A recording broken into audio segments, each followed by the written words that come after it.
મારે આજે વાત કરવી છે ગુજરાતના મૃદુ અને મક્કમ મુખ્યમંત્રી ભૂપેન્દ્રભાઈ પટેલ. ભૂપેન્દ્ર દાદા, તમે ભલે અમરેલી પધારો, પણ અમરેલી આવો ત્યારે ખેડૂતોની હાલચાલ છે એ પૂછતા જાય. એ દીકરીને આજે 1.5 વર્ષ જેવો સમયગાળો વીતી ગયો, એ પાયલ ગોટીને પણ તમે મળતા જાયજો અને એને ન્યાય અપાવો.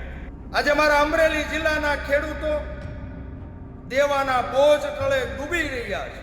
આજે તમારા રાજમાં સમગ્ર અમરેલી જિલ્લાની અંદર શિક્ષણ વ્યવસ્થા છે એ ખાડે ગઈ છે. તો શિક્ષણની વ્યવસ્થા પણ અમરેલી આવો ત્યારે જોતા અને તમારા ભાજપના નેતાઓના બેફામ હપ્તાઓ ચાલે છે, માટે આ ધંધો છે એ ધોમધોકાર ચાલે છે.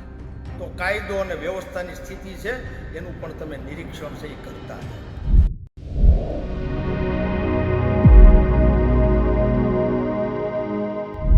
નમસ્કાર, તમે જોઈ રહ્યા છો ગુજરાત પ્લસ ન્યૂઝ અને હું છું મમલ. 15 ઓગસ્ટના રોજ મુખ્યમંત્રી ભૂપેન્દ્ર પટેલ અમરેલીની મુલાકાતે જવાના છે. ત્યારે તેમના પ્રવાસ પહેલા જ કોંગ્રેસના નેતા મનીષ ભંડારીએ પોતાનો આક્રોશ વ્યક્ત કર્યો છે. મનીષ ભંડારીએ સીધો સવાલ ઉઠાવતા કહ્યું કે ભૂપેન્દ્ર પટેલે અમરેલી આવો તો માત્ર કાર્યક્રમમાં હાજરી આપીને પરત ના જશો. એકવાર અમરેલીના ખેડૂતોના હાલચાલ પણ પૂછતા જજો અને અમરેલી સરકારી શાળાઓની પરિસ્થિતિ પણ જોતા જજો. ખેડૂતોની સમસ્યાઓ, પાક અને વળતર સહિતના મુદ્દાઓને લઈને સરકાર સામે સવાલો ઉઠાવતા મનીષ ભંડારીએ મુખ્યમંત્રીને જમીનની હકીકત જોવા પણ અપીલ કરી છે. તો આવો સાંભળીએ વધુમાં મનીષ ભંડારી શું કહી રહ્યા છે. નમસ્કાર મિત્રો, હું છું મનીષ ભંડેરી. મારે આજે વાત કરવી છે ગુજરાતના મૃદુ અને મક્કમ મુખ્યમંત્રી ભૂપેન્દ્રભાઈ પટેલ. 15મી ઓગસ્ટ 2026ની સ્વતંત્ર દિવસની રાષ્ટ્રીય પર્વની ઉજવણી રાજ્ય કક્ષાની જ્યારે અમરેલીમાં થવા જઈ રહી છે, ત્યારે ગુજરાતના મૃદુ અને મક્કમ મુખ્યમંત્રી ભૂપેન્દ્રભાઈ પટેલ અમરેલી પધારવાના છે.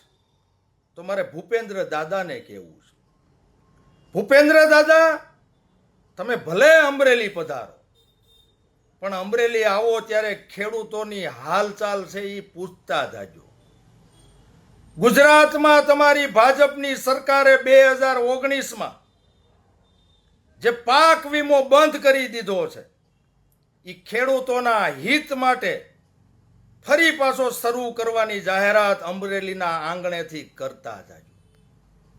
આજે મારા અમરેલી જિલ્લાના ખેડૂતો દેવાના બોજ તળે ડૂબી રહ્યા છે, ત્યારે દેવા માફીની જાહેરાત પણ અમરેલીના આંગણે આવો ત્યારે કરતા જાજો.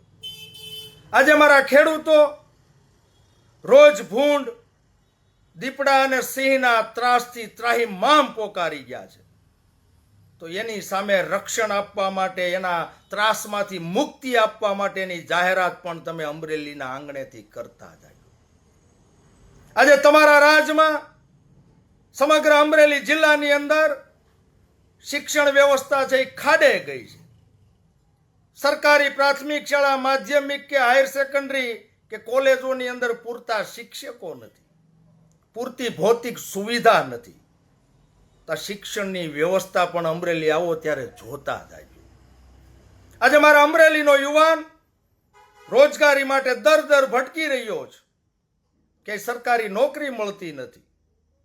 ત્યારે મારા અમરેલી જિલ્લાના યુવાનને અમરેલીમાં જ સરકારી નોકરી મળે એવા ધંધા ઉદ્યોગની સ્થાપનાની પણ કંઈક જાહેરાત છે એ કરતા જાય. આજે સમગ્ર અમરેલી જિલ્લાની અંદર કાયદો અને વ્યવસ્થાની સ્થિતિ સાવ કથળી ગઈ છે. લૂંટફાટ, ચોરી, હત્યા આવા બનાવો અવારનવાર બને છે.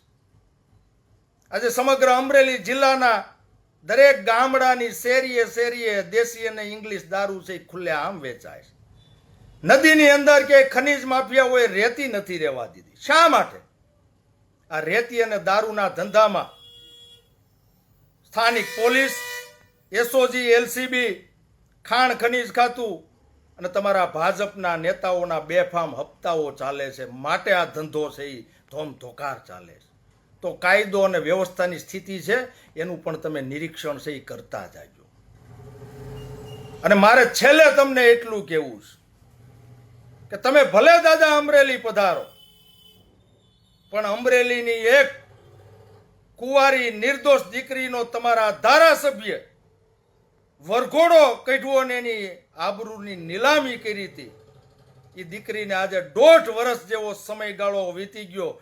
એ પાયલ ગોટીને પણ તમે મળતા જાજો અને એને ન્યાય અપાવજો. મનીષ ભંડારીની વાતથી તમે કેટલા સહેમત છો, શું વિચારો છો, કમેન્ટ કરીને જરૂરથી જણાવજો. સમાચારની વધુ માહિતી માટે ગુજરાત પ્લસને સબસ્ક્રાઇબ કરવાનું ભૂલતા નહીં. નમસ્કાર.